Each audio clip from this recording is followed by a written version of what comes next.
पर आज के इस कार्यक्रम के माध्यम से हम समाज के सामने एक बड़ी नई और सशक्त सोच रख रहे हैं। इसलिए रख रहे हैं दोस्तों क्योंकि जो दाम्पत्य जीवन है वो इस सामाजिक जीवन की बड़ी महत्वपूर्ण कड़ी है। व्यक्ति और समाज के बीच की जो कड़ी है वो परिवार है। और यदि पारिवारिक जीवन में पवित्रता का संदेश निकलता है, यदि परिवार के अंदर से अच्छे संदेश निकलते हैं, सूत्र निकल कर के आते हैं, अच्छे उदाहरण वहां से निकल कर के आते हैं, तो वो समाज के सामने बड़े प्रेरक उदाहरणों के रूप में प्रस्तुत होते हैं। क्योंकि दाम्पत्य एक पवित्र मिलन का प्रतीक है। आप कल्पना करके देखिए कि दो परिवार जो आज तक एक दूसरे को जानते नहीं थे, न जाने इनका परिवार कहाँ था, उनका परिवार कहाँ था, कोई इंदौर के थे, कोई बॉम्बे के थे, इससे पहले उनने आज तक एक दूसरे को जाना नहीं, और आज के बाद दोनों के पर्व त्योहार एक हो जाते हैं। जैसे ही दोनों मिले तो उनकी खुशियां हमारी खुशियां एक हो जाती हैं, उनके दुख हमारे दुख एक हो जाते हैं। एक धारा कहीं और से निकल करके आई थी, एक धारा कहीं और से निकली थी, और अब दोनों के मिलते ही दोनों की भावना एक हो जाती हैं, उद्देश्य एक हो जाते हैं, संकल्प एक हो जाते हैं, निष्ठाएं एक हो जाती हैं। उनके गुरु हमारे गुरु हो जाते हैं, उनकी भावनाएं हमारी हो जाती हैं, उनके परिवार हमारे हो जाते हैं, उनका धन हमारा हो जाता है, उनकी कष्ट हमारे हो जाते हैं, उनके परिवार की कठिनाइयां हमारी हो जाती हैं। दो लोग अपरिचित थे पर मिलते ही ऐसे हो जाते हैं जैसे जन्म जन्मांतरों के संबंध है। दो शरीर मिलकर के एक प्राण हो जाते हैं, दो भावनाएं मिलकर के एक आस्था में बदल जाती है।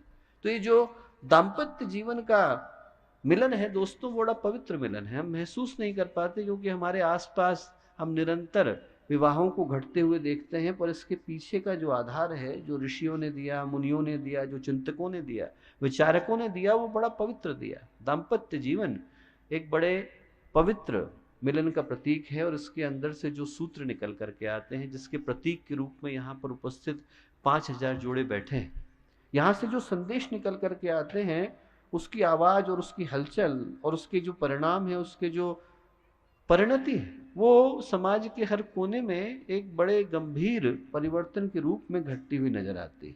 और आज का चूंकि ये कार्यक्रम दोस्तों पूज्य गुरुदेव के, वंदनीय माता जी के संरक्षण में और माँ गायत्री की अनुकंपा में घटित हो रहा है, तो ये कहने में मुझे कोई संकोच नहीं कि वो सारे के सारे लोग जो अभी दाम्पत्य जीवन में बंधे थे, वो सारे के सारे लोग जो वर्षों पहले बंध गए थे। यदि जीवन में कोई कष्ट था, जीवन में कोई कठिनाई थी, यदि कोई ऐसी बात है जो आपके वैवाहिक जीवन को, आपके दाम्पत्य जीवन को प्रभावित कर रही है, तो वो सारे के सारे कष्ट यहीं इसी पंडाल में छूटने वाले हैं।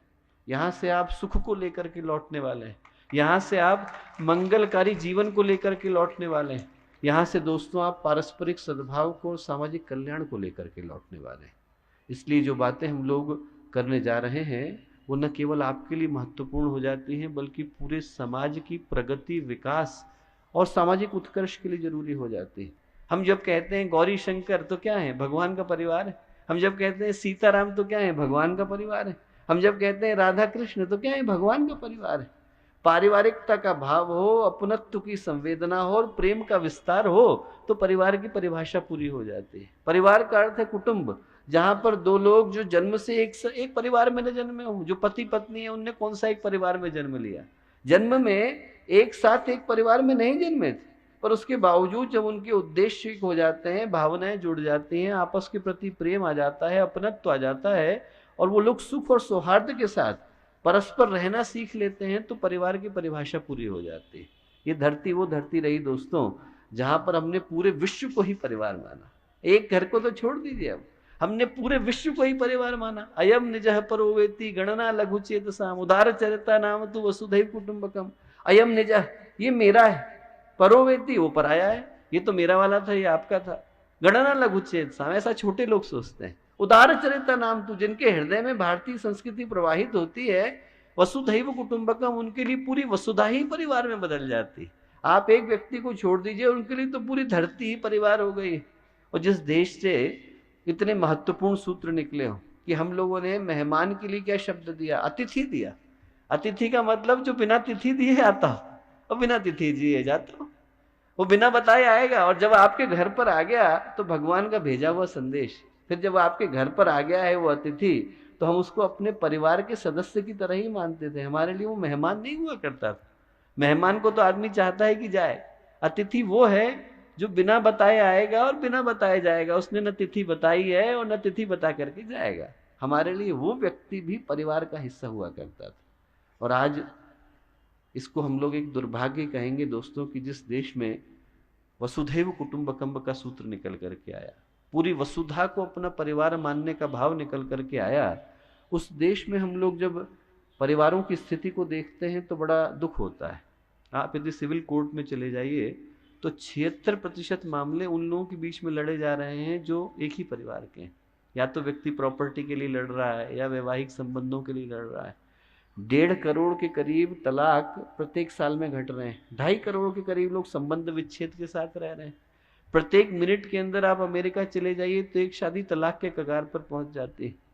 और इसको देख करके लगता है कि क्या परिवारों की यही अर्थ है।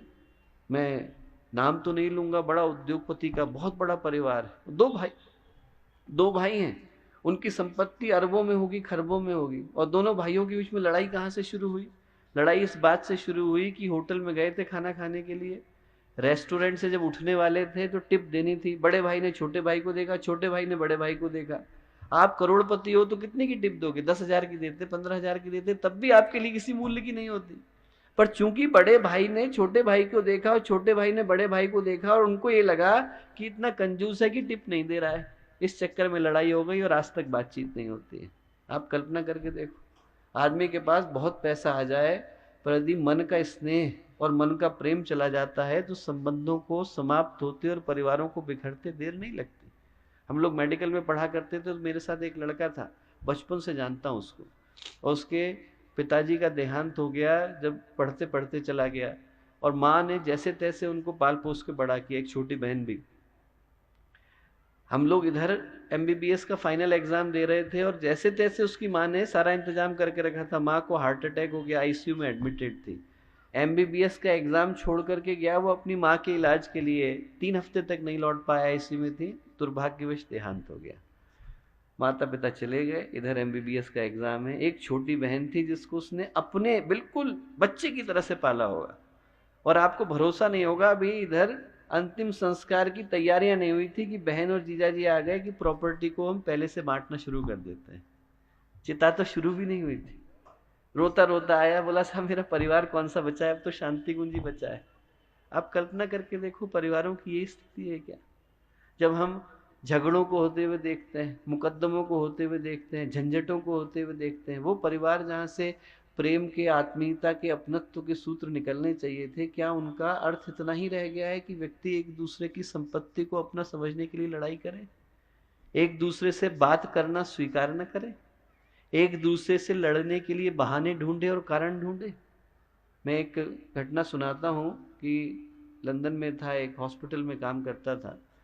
एक लड़के को देखा हमने, 27 साल का था वो, और वो रात जो थी बड़ी इवेंटफुल थी क्योंकि हमारे यहाँ बहुत सारे फेमस लोग, मार्गरेट थैचर प्रधानमंत्री हुआ करती थी इंग्लैंड की, वो भी उसी रात को एडमिट हुई थी, तो वो लड़का भी आया। और वो लड़का जो था 27 साल का था।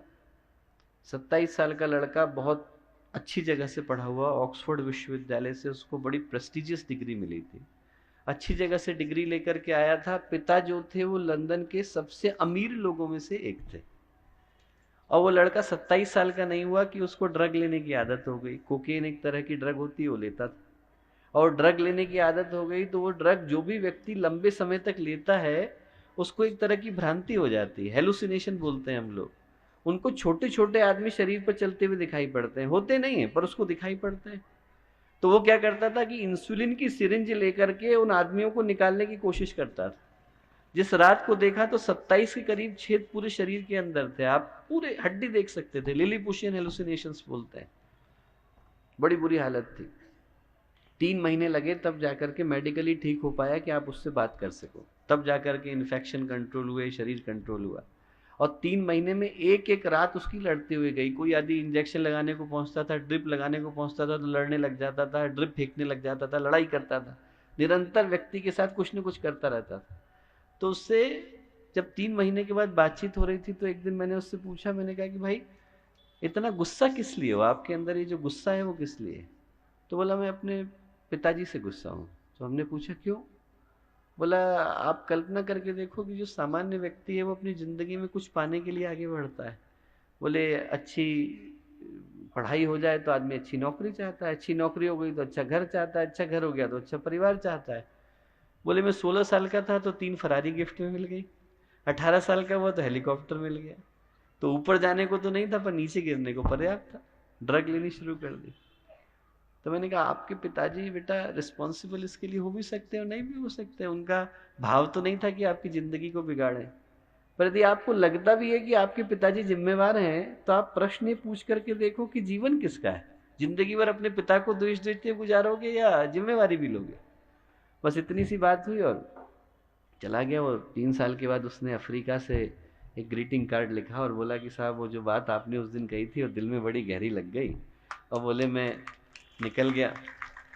निकल करके वो यहाँ आया, पहले तो मध्य प्रदेश का हिस्सा हुआ करता था, घूमते घूमते भारत पहुँचा, बस्तर एक जगह वहाँ पहुँचा। और बस्तर में एक गांव में घूम रहा था, उसने एक किसान को देखा था। किसान का शरीर जो है पसीने से लथपथ था, 4-4 बच्चे थे। और वो चारों बच्चों के साथ किसान और उसका परिवार बड़े खुश होकर के मजे में गाना गा रहे थे, खाना खा रहे थे। और जो 2-4 सूखी रोटियां थी वो खाने के लिए उनने उसको भी बुला लिया, अरबपति जो लड़का घूम रहा था। तो उसने अपने ट्रांसलेटर से कहा कि भैया जरा इससे पूछ तो कि इसके पास कुछ नहीं है, इतना खुश कैसे है। बदले में किसान ने सवाल किया, उनने कहा इनसे किसने कह दिया कि हम पे कुछ नहीं है। बोले इनसे कहो कि हमारे पास परिवार है। बोले जैसे ही मैंने ये बात सुनी मैंने पहली फ्लाइट पकड़ी और लंदन को गया। और बोले लंदन पहुंच करके मैंने अपने पापा को गले लगाया और हम दोनों फूट फूट करके रोए। बोले 4 घंटे रोते रहे। बोले तब जाकर के समझ में आया कि जिंदगी जो है दुख का नाम नहीं, जिंदगी सुख का नाम है। बोले हम लोग एक घर में रहते थे पर अपरिचित की तरह से रह गए, अजनबी की तरह से रह गए। बोले मेरे मन में तकलीफ होती थी तो मैं अपने फ्रेंड को मैसेज करता था जो फेसबुक पे बैठा हुआ है 4000 किलोमीटर दूर, पर घर में बात नहीं करता था। आज स्थिति ऐसी हो गई है दोस्तों, आदमी परिवार के अंदर तो है पर पारिवारिकता विदा हो रही। कन्वीनियंट अरेंजमेंट है, क्योंकि 2 लोगों के सरनेम एक जैसे हैं तो चिट्ठी एक पते पर आ जाती है। इसके अलावा आदमी अपनी भावनाओं को शेयर करने के लिए फेसबुक के दरवाजे खटखटाता है, व्हाट्सएप के दरवाजे खटखटाता है। आदमी भावनाओं को और आत्मीयता को और प्रेम को, अपनत्व को भूल करके बैठा है। प्रश्न उठता है कि क्या परिवारों का यही अर्थ है? यदि परिवारों का यही अर्थ होना था तो ऋषियों ने और चिंतकों ने वसुधैव कुटुंबकम की धारणा क्यों दी? यदि परिवारों का यही अर्थ था तो गुरुदेव ने गायत्री परिवार को गायत्री परिवार क्यों कहा?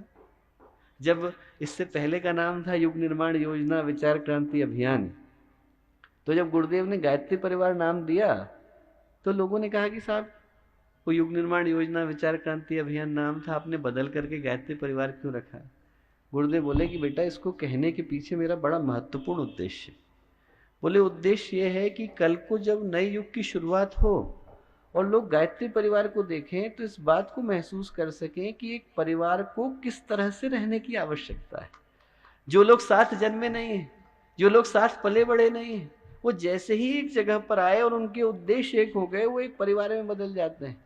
और इसलिए आप शांति कुंज आकर के देखो, आपको वही ही महसूस होगा। आप शांति कुंज में घूमेंगे तो जो एक सज्जन है वो मध्य प्रदेश के हैं, उनके जो पड़ोसी है वो आंध्र प्रदेश का है, उनका जो पड़ोसी है वो बस्तर का रहने वाला है, उनका जो पड़ोसी है वो छत्तीसगढ़ का है, उनका जो पड़ोसी है वो उत्तर प्रदेश का है, वो कहीं से है, वो कहीं से है। और आप शांति कुंज में खाना खाने के लिए जाओ तो आपको पोहा भी मिल जाएगा, आपको ढोकला भी मिल जाएगा, आपको डोसा भी मिल जाएगा, आपको कचौड़ी भी मिल जाएगी, आपको सब मिल जाएगा। आप जैसे ही वहां पर घूमोगे आपको महसूस हो जाएगा कि गुरुदेव ने पूरे भारत को एक परिवार के रूप में शांति कुंज के अंदर समेट के रख दिया है कि आदमी वहां पर आए तो उसको यही भाव महसूस हो जाए कि हम लोग एक परिवार की तरह से एक जगह पर रह रहे हैं।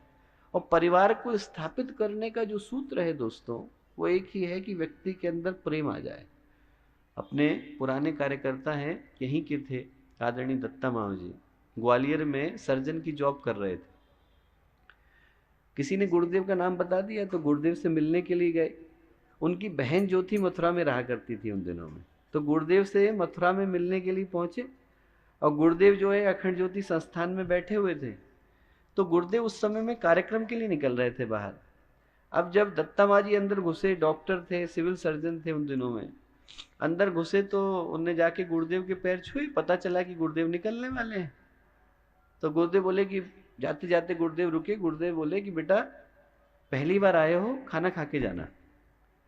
तो गुरुदेव से वो बोले कि उनको संकोच हुआ कि साहब मैं एक तो इनकी अनुपस्थिति में घर में आया हूँ और ऊपर से खाना खा करके जाऊँ। तो उन्होंने कहा गुरुदेव मेरे रिश्तेदार यहाँ पर रहते हैं, वहाँ खाना खा लूँगा। तो गुरुदेव 3 सीढ़ी उतर गए थे, वापस लौट करके आए। बोले बेटा खाना घर पे खाया जाता है, रिश्तेदारों के यहाँ नहीं खाया जाता। आप कल्पना करके देख भाव क्या रहा होगा। अभी कल परसों ही बात कर रहा था, दुर्गाओं से यहाँ पर बैठी हैं, कल परसों ही बात कर रहे थे, श्यामा दीदी हुआ करती थी उन जमाने में, 17 साल की थी तब माता पिता ने भेज दिया उनको शांति कुंज रहने के लिए, देव कन्याओं के शिविर चला करते थे। और रात के वक्त में 1:30 बज रहे थे, रात को 1:30 बजे के वक्त में वो परेशान से घूम रही थी। तो माता जी ने खिड़की खोली, माता जी गुरुदेव ऊपर वाले कक्ष में रहा करते थे, इधर घूम रही थी वो चौके के अंदर। तो माता जी ने कहा क्या हुआ बेटा? बोले हमको भूख लग रही है, खाना बना के दो। माता जी 1:30 बजे नीचे उतरी, बच्ची के लिए पराठे बनाए, बना करके फिर सोई। आदमी 1:30 बजे अपने घर में कोई होता है तो दाल मोठ निकाल लेता है, आदमी को खाना है तो आदमी सूखा नाश्ता निकाल लेता है। बच्ची किसी और की आई है, उसको भी खाना खाने का मन है, माता जी नीचे उतरी, नीचे उतर करके आलू के पराठे बनाए कि तू बेटा भूखे मत सोना। ये जो आधार है दोस्तों, परिवार का आधार। मैंने पहले कहानी सुनाई थी, हम लोग क्या वाइस प्रिंसिपल हुआ करते थे गायत्री विद्यापीठ में, भास्कर सिन्हा जी पहले पहले आए, वो टाटा नगर के रहने वाले थे, वहाँ पे फिजिक्स पढ़ाया करते थे। आए जब तो गुरुदेव से बोले कि गुरुदेव मैं यहाँ आ गया हूँ, कार्यकर्ता बनना चाहता हूँ, शांति कुंज में कार्य करता हूँ जैसी व्यवस्था है। तो गुरुदेव बोले कि आजा बेटा, तू करता क्या था वहाँ? तो बोले कि गुरुदेव मैं फिजिक्स पढ़ाता था। तो गुरुदेव बोले बेटा हमारे यहाँ तो फिजिक्स पढ़ाने जैसा कुछ है नहीं, और क्या कर सकता है? बोले गुरुदेव मैं गाड़ी चला सकता हूँ। तो गुरुदेव बोले ठीक है बेटा, तो एक ही गाड़ी है शांति कुंज की, वो तू चलाना। उनने गुरुदेव के शरीर रहने तक, माता जी के शरीर रहने तक भास्कर भाई साहब नहीं चलाई। UTJ 3199 गाड़ी हुआ करती थी, वो उनने चलाई। तो एक दिन क्या हुआ कि वो गए थे हर की पौड़ी, और शांति कुंज में कार्यकर्ता व्यवस्था में ज़्यादा पैसे नहीं मिलते थे, 55 रुपये मिला करते थे उस जमाने में। तो उनने अपनी जेब टटोली, जेब में तो पैसे थे नहीं। उनका मन किया डोसा खाने का, तो उनने देखा कि कितने डोसे कितने के, तो देखा कि इतने पैसे नहीं हैं। बड़े दुखी हो गए कि साहब मैं यहाँ आ गया आश्रम में रहने के लिए, तो अब इतने पैसे ही नहीं रह गए कि डोसे भी खा सकूं। तो बड़े दुखी होकर के हरिद्वार को लौट रहे थे, शांति कुंज को लौट रहे थे। नीचे पहुंचे इतनी देर में मिश्रा जी ने कहा कि भास्कर गुरुदेव बुला रहे हैं। तो उन्होंने कहा ठीक है साहब। गए गुरुदेव के पास, गुरुदेव बोले कि बेटा भास्कर गाड़ी निकाल। गाड़ी निकाली, माता जी गुरुदेव दोनों आके बैठ गए। भास्कर भाई साहब से बोले कि बेटा ऐसा कर कि ऋषिकेश लेकर के चल गाड़ी। ठीक है साहब। ऋषिकेश को चल दिए। उनको लगा कि स्वामी शिवानंद हुआ करते थे लाइफ डिवाइन में, उनसे मिलने के लिए जाना होगा। गुरुदेव बोले कि नहीं बेटा ऐसा कर कि मद्रास कैफे है ना, वहाँ लेकर के चल। तो मद्रास कैफे पहुँच गए। बोले ऐसा कर अंदर से तू 3 मसाले डोसे ला, मेरे माता जी के लिए एक ला, एक अपने लिए ले। अंदर गए, वो 3 मसाले डोसे लेके आए तो गुरुदेव बोले अरे बेटा मैं तो प्याज खाता नहीं, मेरा वाला तो तू ही खा ले। माता जी बोली बेटा मैं भी नहीं खाती, मेरा वाला भी तू खा ले। भास्कर ऐसा बोले कि मैंने 3 मसाले डोसे खाए, जीवन भर के लिए तृप्त हो गया। बोले दोबारा खाने का मन नहीं किया। पर जो कहानी की ये घटना इतनी बार सुनाता हूँ, कभी पुरानी नहीं होती। इसकी जो खासियत मुझको लगती है वो ये लगती है कि दोस्तों आप कल्पना करके देखो कि एक ऐसा व्यक्तित्व जिनने गायत्री के 24 महापुरुष शरण करे हों, जिनने 4000 के करीब तो किताबें लिखी हों, 6500 के करीब तो लेक्चर दिए हों, जिनने 4000 के करीब तो गायत्री संस्थानों की, प्रज्ञा पीठों की, चरण पीठों की स्थापना करी हो, और उनको अभी मन में एहसास होता है कि हमारे साथ जो लड़का चल रहा है इसका डोसा खाने का मन है, तो तुरंत डोसा खिलाने के लिए जाते हैं। ये करने के लिए कितनी बड़ी योग्यता की आवश्यकता है। गुरु बनने के लिए ज्यादा नहीं होती। गुरु तो आप शांति कुंज में हरिद्वार में चले जाओ, आपको पूरे हरिद्वार में इतने गुरु मिल जाएंगे जितने शिष्य उपलब्ध नहीं है, उससे ज्यादा तो गुरु मिल रहे हैं। पिता बनने के लिए ज्यादा बड़ी योग्यता की आवश्यकता होती है। ये बनने के लिए कि आदमी के अंदर ये भाव आ जाए कि हमारा बच्चा कष्ट में है और उसके कष्ट को दूर करने के लिए हम तत्पर हैं, ये करने के लिए बहुत बड़ी योग्यता की आवश्यकता होती है। हमारे यहाँ पर पहले आर्मी के एक जर्नल हुआ करते थे, तो आर्मी में पोस्टेड थे, उनकी पत्नी रहती थी शांति कुंज में। तो एक दिन उनको रात में, उनका बच्चा था बड़ी तकलीफ में था, और वो माँ को पुकारने लगा। माँ जो है उसका ध्यान रख रही थी, रखते रखते सो गई, आंख लग गई तो पता नहीं रहा। अब बच्चा छोटा सा था, तो उसने गुरुदेव को पुकारा, और उसने देखा कि गुरुदेव आए, सुराही में से पानी निकाला, बच्चे को पिलाया और चले गए। अगले दिन जो है गुरुदेव तो सूक्ष्मीकरण में थे उन दिनों में, तो माताजी से मिलने के लिए गई, तो उन्हें माँ की आंख में आंसू आ गए कि पिता थे नहीं, और देखिए गुरुदेव ने आकर के बच्चे की देखभाल करी, ऐसा बच्चा बता रहा है, ऐसी अनुभूति उसको हुई। तो वो कुछ कहती उससे पहले माताजी क्या बोली? माताजी बोली कि बेटा, अपने बच्चे की देखभाल करने के लिए उसका मेरी कोख से पैदा होना जरूरी नहीं है। आप मेरी कोख से पैदा हो तो ध्यान रखूंगी जरूरी नहीं, कहीं पर भी हो आप मेरे बच्चे हो, आपका ध्यान रखूंगी। ये जो आधार है दोस्तों, वो परिवारों को खड़ा करने का आधार है। और यदि ये प्रेम, ये अपनत्व, ये अधिकार का भाव, ये संस्कार का भाव परिवारों के अंदर आ जाता है तो परिवार स्वर्ग बन जाते हैं। हम लोग ऋषि मुनियों की कहानी पढ़ते हैं तो उसमें कर्दम ऋषि की कहानी आती है। कर्दम ऋषि का विवाह हुआ था देवहूति के साथ, और देवहूति ने और कर्दम ऋषि ने संकल्प लिया। उनने कहा कि धरती पे इतना वातावरण खराब हो गया है और इस वातावरण को सुधारने के लिए ऋषियों के आने की आवश्यकता है। उनने कहा राक्षस पर्याप्त हैं, दानव पर्याप्त हैं, राजा पर्याप्त। उनने कहा कि यदि इस समय में संस्कारवान ऋषि पैदा हो जाएंगे तो इस सृष्टि का वातावरण बदल जाएगा। तो दोनों पति पत्नी ने संकल्प लिया कि हम इस तरह का वातावरण बनाएंगे कि यहाँ पर संस्कारवान आत्माओं को आने के लिए बाध्य होना पड़ेगा।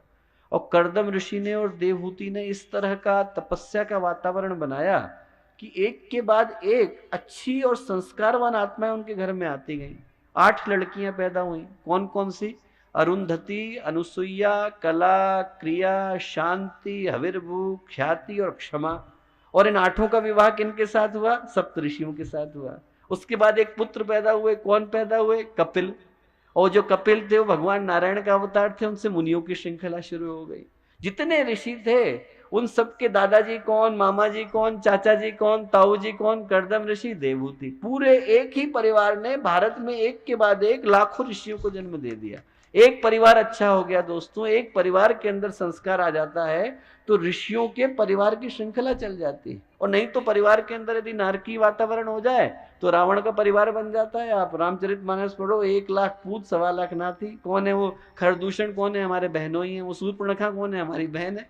वो एक ही परिवार जहां पे नारकी वातावरण हो गया तो सारे के सारे राक्षस पैदा होते चले गए। यदि वातावरण अच्छा हो जाता है दोस्तों तो ऋषि जन्म लेते हैं। वातावरण के अंदर संस्कार हो जाते हैं तो देवता जन्म लेते हैं। वातावरण के अंदर पवित्रता हो जाती है तो भगवान जन्म लेते हैं।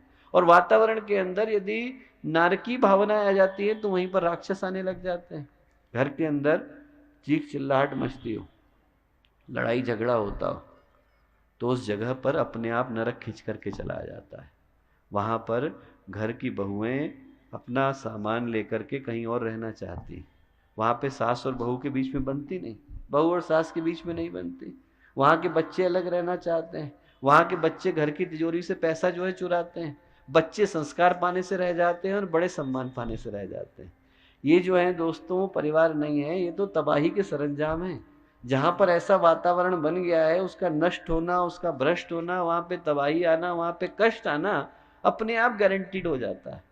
इसलिए जो पहला सूत्र याद रखने की आवश्यकता है, जो सबसे महत्वपूर्ण है दोस्तों, कि दाम्पत्य जीवन जिसके प्रतीक के रूप में आज हम लोग यहाँ पर उपस्थित हैं, वो मात्र एक बंधन नहीं, मात्र एक उत्सव नहीं है, बल्कि एक महत्वपूर्ण दायित्व है।